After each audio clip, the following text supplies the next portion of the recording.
باللہ من الشیطان الرجیم بسم اللہ الرحمن الرحیم یا ایہا الذین آمنوا لیبلونکم اللہ بشیء من الصید تنالہ ایدیکم ورماحکم لیعلم اللہ من یخافہ بالغیب فمن اعتدی بعد ذلک فلہ عذاب علیم یا ایہا الذین آمنوا لا تقتلوا الصید وانتم حرم ومن قتله منكم متعمدا فجزاء مثل ما قتل من النعم يحكم به ذوى عدل منكم هديا بالغ الكعبة أو كفارة طعام مساكين أو عدل ذلك صياما ليذوق وبال أمره عفى الله عما سلف ومن عاد فينتقم الله منه والله عزيز ذو انتقام أحل لكم صيد البحر وطعامه متاعا لكم وللسيارة وحرم عليكم صيد البر ما دمتم حرما واتقوا أياما للناس والشهر الحرام والهدي والقلائد ذلك لتعلموا أن الله يعلم ما في السماوات وما في الأرض وأن الله بكل شيء عليم اعلموا ان اللہ شدید العقاب وان اللہ غفور رحیم ما علی الرسول الا البلاغ واللہ یعلم ما تبدون وما تکتمون قل لا يستوي الخبیث والطیب ولو اعجبك کثرة الخبیث فاتقوا اللہ یا اولی الالباب لعلکم تفلحون یا ایھا الذین آمنوا اے ایمان والو لیبلونکم اللہ ضرور آزمائے گا اللہ تعالیٰ تم کو بشیء من الصید شکار میں سے کسی چیز پر تنالہ اور اس شکار کو پائیں گے ایدیکم تمہارے ہاتھ ورماحکم اور تمہارے نیزے لیعلم اللہ تاکہ جان لے اللہ تعالیٰ من یخافہ کون اس سے ڈرتا ہے بالغیب بن دیکھے فمن اعتدی بعد ذالک پس جس نے تجاوز کیا اس کے بعد فلہ عذاب علیم پس اس کے لیے دردناک عذاب ہے۔ اس رکوع کے اندر اللہ تبارک و تعالی نے حالت احرام کے اندر شکار کا جو حکم ہے اس کو بیان فرمایا کہ انسان جب احرام باندھ لیتا ہے تو اس احرام کے باندھنے کے بعد اس کے اوپر اللہ تبارک و تعالیٰ کی طرف سے کچھ قیودات آتی ہیں کہ جو بندہ بھی احرام باندھے گا تو اللہ تعالیٰ فرماتے ہیں کہ شکار کے ذریعے اللہ تعالیٰ تم کو آزمائش کے اندر ڈالے گا۔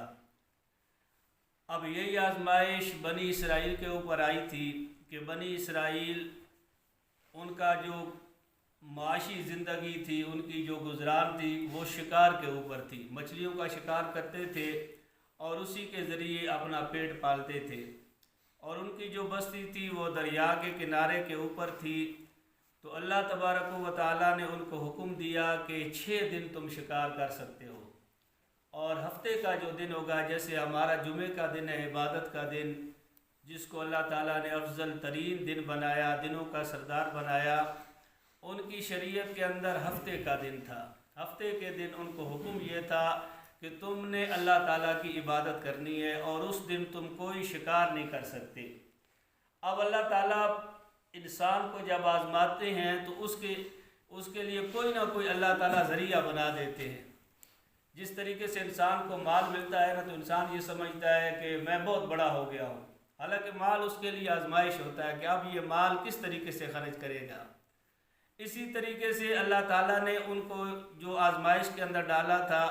کہ باقی 6 دنوں کے اندر دریا کے اندر مچھلیاں کم ہوتی تھیں، اور جو 7واں دن تھا ہفتے کا دن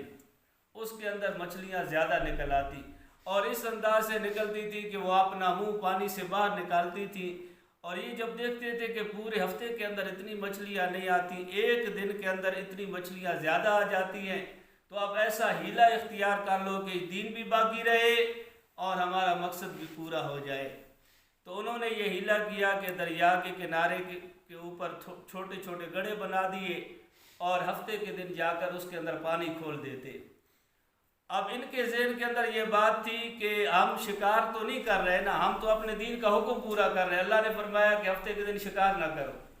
اب یہ ہیلا انہوں نے کیا اور اس بات کے اوپر بڑے مطمئن تھے کہ ہم اپنے دین کو بھی پورا کر رہے ہیں اور اللہ تعالیٰ کی نافرمانی بھی نہیں ہو رہی۔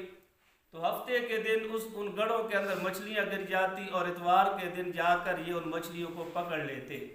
اب یہ صورت تو وہی شکار کی تھی کہ جس سے اللہ تعالیٰ نے منع کیا تھا کہ ہفتے کے دن تم یہ کام نہیں کر سکتے، لیکن انہوں نے ہیلا اختیار کیا۔ اب ان کے لیے تو 6 دن آزادی تھی اور 6 دنوں کے اندر جو 7واں دن تھا اس کے اوپر اللہ تعالیٰ نے پابندی لگائی تھی۔ اور ہماری شریعت کے اندر یہ حکم جو ہے نا بڑا سخت ہے۔ شوال کے جو مہینہ شروع ہوتا ہے شوال کا، اس سے جو انسان حج کا احرام باندھ سکتا ہے، شوال ہے، ذوالقعدہ ہے اور ذی الحج کے 10 دن۔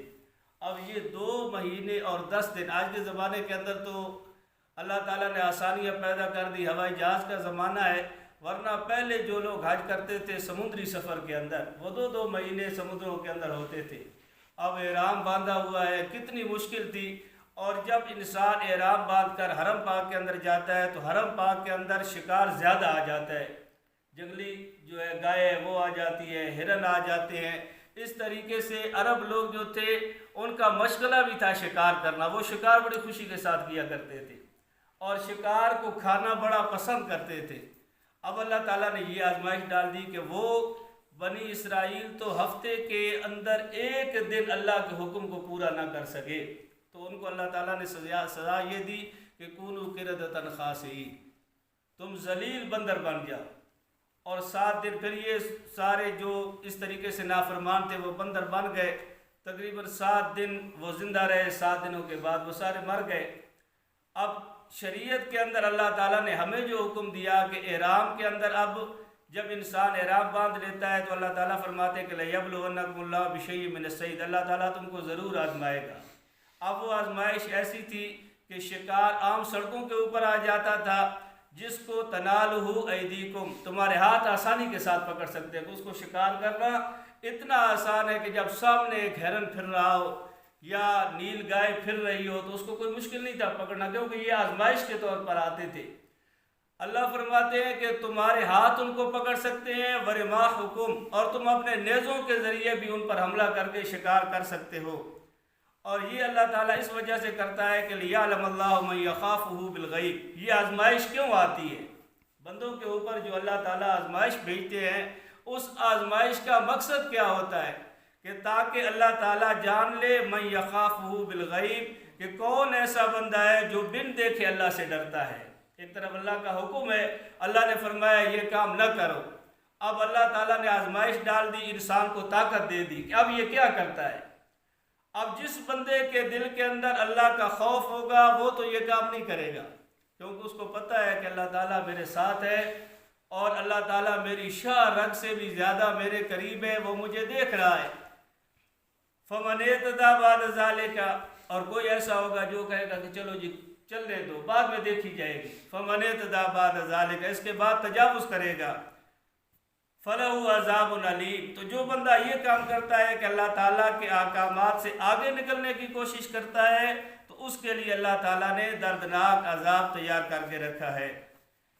یا ایھا الذین آمنوا لا تقتلوا الصید وانتم حرم، اے ایمان والو تم قتل نہ کرو شکار کو اس حالت کے اندر جب تم حالت احرام کے اندر ہو۔ ومن قتلہ، اور جس نے اس شکار کو قتل کر دیا، منکم تم میں سے،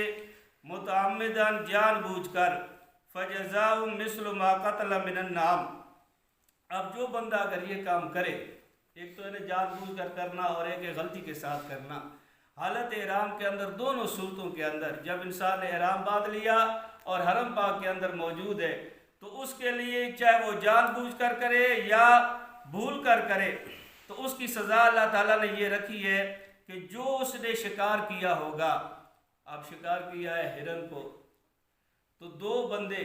ذوی عدل منکم، تم میں سے 2 عادل بندے، انصاف والے بندے جن کو پتہ ہے کہ بازار کے اندر اس ہرن کی اتنی قیمت ہوتی ہے، اب ان کو منصف بنایا جائے گا، ان کو عادل بنایا جائے گا اور یہ بندہ اپنا شکار دکھلائے گا کہ میں نے یہ چیز شکار کی ہے۔ اب وہ دو بندے بیٹھ کر اس کے اوپر قیمت لگائیں گے کہ بھائی ہرن کی اتنی قیمت ہے، یا نیل گائے کا شکار کیا اس کی اتنی قیمت ہے۔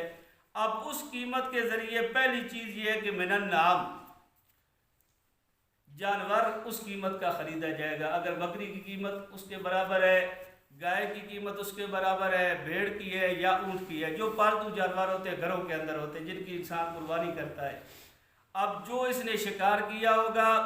دو بندے شکار کو دیکھیں گے، پھر اس کی قیمت متعین کریں گے اور اس قیمت کا ایک جانور خریدا جائے گا۔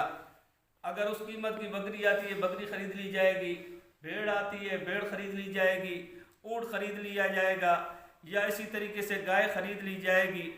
اور اس کو اللہ تعالیٰ فرماتے ہیں کہ ہدیم بالغ الکعبہ، اب یہ تو خرید لیا، جانور خرید لیا، دو نے فیصلہ کر لیا، اب اس جانور کو ذبح کس جگہ کیا جائے گا؟ ہدیم بالغ الکعبہ، اس کو پہنچایا جائے گا کعبہ کی طرف، یعنی حرم پاک کے اندر اس کو ذبح کیا جائے گا، اور حرم پاک کے اندر جو فقراء اور غریب لوگ رہتے ہیں ان کے درمیان اس کا گوشت تقسیم کیا جائے گا۔ او کفارۃ طعام مساکین، یا بندہ ایسا ہے کہ اس نے شکار کیا اور اس شکار کی قیمت کو دیکھا جائے گا، اور پھر اس کا جو کفارہ ہے وہ مسکینوں کا کھانا بنایا جائے گا، جیسے ہر مسکین کا کھانا صدقہ فطر کی مقدار کے برابر، کہ گندم کی قیمت دیکھ لی جائے گی۔ اب صدقہ فطر جو ہوتا ہے پونے دو سیر گندم، اب اس کی قیمت بنائی جائے گی۔ کس نے جو شکار کیا تھا اس شکار کی اتنی قیمت ہے، اور اس قیمت کی گندم خریدی جائے گی، اور ہر مسکین کو پونے دو سیر کے حساب سے وہ تقسیم کی جائے گی۔ اب عدل ذالک صیام لیذوق، اور تیسری چیز اللہ تعالیٰ نے یہ سارے کفارے بیان کیے جا رہے ہیں کہ پہلے جو ہے جانور کی قیمت کے بدلے جانور خریدا جائے گا، اور وہ جانور حرم پاک کے اندر ذبح کیا جائے گا، اور اس کا گوشت فقراء اور مساکین جو حرم پاک کے اندر ہے ان کے درمیان تقسیم کیا جائے گا۔ اور دوسری صورت یہ ہے کہ جو اس نے شکار کیا تھا اس کی قیمت کے برابر گندم خریدی جائے گی، اور وہ گندم پونے دو سیر کے اعتبار سے ہر مسکین کو دی جائے گی۔ او عدل ذالک صیام لیذوق، یا برابر اس کے روزے رکھے جائیں گے۔ اب انسان ہے، پیسے نے یہ شکار کر لیا، اور شکار کی قیمت دو مسلمان عادل آدمیوں نے طے کر لی کہ بھائی اس کی اتنی قیمت بنتی ہے۔ اب ایسا بندہ ہے کہ اس کے بدلے کے اندر یہ جانور خرید کر وقف نہیں کر سکتا، قربانی کے لیے نہیں دے سکتا، یا گندم خرید کر مسکینوں کو بھی نہیں کھلا سکتا، تو تیسری صورت یہ ہے کہ پھر روزے رکھنے ہوں گے۔ اب روزوں کی کیا ترتیب ہوگی؟ روزوں کی ترتیب یہ ہوگی کہ جتنی اس کی قیمت متعین کی جائے گی، جو اس نے شکار کیا، ہرن کا شکار کیا، بھائی ہرن کی عام بازار کے اندر اتنی قیمت ہے، دو عادل بندے وہ قیمت متعین کریں گے، پھر ان دو بندوں نے جو قیمت متعین کی تھی اس سے گندم کا حساب لگایا جائے گا کہ بھائی اس کی اوپر اتنا پیسہ آتا ہے اور اس پیسے کے ساتھ اتنی گندم آتی ہے۔ اب اس گندم کے اعتبار سے پھر روزوں کا حساب کیا جائے گا کہ روزوں کے اندر ہر بندے کو پونے دو سیر گندم وہ فدیہ دیا جاتا ہے، جو اس نے شکار کیا تھا، ہر مسکین کو پونے دو سیر گندم۔ اب گندم کی تو اس کے پاس طاقت نہیں کہ یہ گندم خرید لے، لیکن اس پیسے کو اس گندم کے اوپر تقسیم کیا جائے گا، اور پھر اس اعتبار سے کہ بھائی اتنی گندم اس کے پاس آتی ہے تو اس اعتبار سے یہ روزے رکھے گا۔ اور روزے کے اندر جیسے پونے دو سے ایک روزے کا فدیہ بن رہا ہے، ایک مسکین کا فدیہ بن رہا ہے، تو اس طریقے سے پونے دو سیر ایک روزہ، پونے دو سیر کی جو قیمت بنے گی اس کے بدلے ایک روزہ رکھے گا، پھر اسی طریقے سے دوسرا روزہ، پھر تیسرا روزہ۔ اور یہ اللہ تعالیٰ فرماتے ہیں کہ اس وجہ سے کہ وبال لیذوق وبال امرہ، تاکہ وہ چکھ لے اپنے اس کام کا وبال، جو اس نے غلطی کی ہے حالت احرام کے اندر، شریعت نے اس کو کہا تھا شکار نہیں کرنا، اس نے جو یہ غلطی کی ہے شکار کیا ہے، اب یہ مزہ اس کا چکھ لے، یہ اللہ کی طرف سے اس کے اوپر سزا ہے۔ عفا اللہ عما سلف، اور اللہ تعالیٰ معاف کر دے گا جو پہلے گزر چکا۔ ومن عاد فینتقم اللہ، یہ تو ہے کہ پہلے غلطی انسان سے ہو گئی، اس کا اللہ تعالیٰ نے کفارہ بیان کر دیا کہ اس کے ذریعے سے تو اپنا گناہ معاف کروا لے، لیکن بندہ ایسا ڈھیٹ ہے کہ اس کے بعد دوبارہ پھر یہی غلطی کرتا ہے، اس کو مزہ آ جاتا ہے غلطی کے اندر، دوبارہ پھر جاتا ہے اور یہی غلطی کرتا ہے۔ ومن عاد، اور جس بندے نے دوسری مرتبہ یہ جرم کیا، فینتقم اللہ منہ، تو اللہ تعالیٰ اس سے انتقام لے گا۔ اللہ تعالیٰ اس سے انتقام لے گا کہ اللہ تعالیٰ کے احکامات کو انسان اتنا معمولی سمجھتا ہے۔ واللہ عزیز ذو انتقام، اور اللہ تعالیٰ زبردست انتقام لینے والا ہے۔ رات کو ایک جھٹکا دیا، انتقام لیا، یعنی لوگوں کو خبر دے دی کہ یہ زمین بھی میرے ماتحت ہے، اس زمین کے اوپر تم جرم کرو گے، اس زمین کو صرف ایک جھٹکا دینے کی ضرورت ہے، تہس نہس ہو جاتی ہے، ہر چیز اوپر نیچے ہو جاتی ہے۔